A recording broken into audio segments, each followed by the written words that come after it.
தம்பிக்கலை ஐயன். மயிலும் பாம்பும் ஒன்றாக உலவும் தங்கமேடு தம்பிக்கலை ஐயனார் திருக்கோயில் ஈரோடு சத்தியமங்கலம் சாலையில் உள்ள தங்கமேடை கிராமத்தில் உள்ளது. தம்பி கவுண்டர் என்ற மகான்தான் தம்பிக்கலை ஐயனாராக வணங்கப்படுகிறார். அடர்ந்த காட்டில் மேய்ச்சென்ற பசுமாட்டின் மடியில் நாகப்பாம்பு பால் குடிப்பதை நேரில் கண்ட தம்பி கவுண்டர் அந்த இடத்திலேயே தவக்கோலம் பூண்டு நாகேஸ்வரியின் அருள் பெற்று முக்தியடைந்த தலமாகவும் சக்தி நிறைந்த தலமாகவும் பிரசித்தி பெற்றுள்ளது. ராகுகேது தலமான இங்கு வந்து வழிபட்டால் தோல் நோய்கள் நீங்கி விஷ ஜந்துக்களினால் ஏற்பட்ட பிரச்சனைகள், புத்தி சுவாதின கோளாறுகள், திருமண தடைகள் நீங்குவது கண்கூடா தெரிகிறது. சித்தர்கள் மற்றும் நாகப்பாம்புகளை இங்கு காண முடிகிறது. விஞ்ஞானத்தை மிஞ்சிய மெய்ஞானம் நிறைந்த இந்த அற்புத தலத்தில் 5 நிலை ராஜகோபுரம், வடக்கு பார்த்த ஐயனின் கருவறையில் அருவுருவமாக தம்பிகளை ஐயன் பூஜித்த நாகமும் பிரதிஷ்டை செய்யப்பட்டுள்ளது.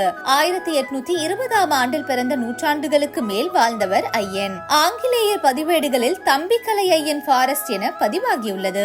கோரிக்கைகள் நீங்கி வெற்றி கண்டோர்களின் காணிக்கையாக ஆயிரக்கணக்கான உருவச்சிலைகள் வைத்துள்ளனர்.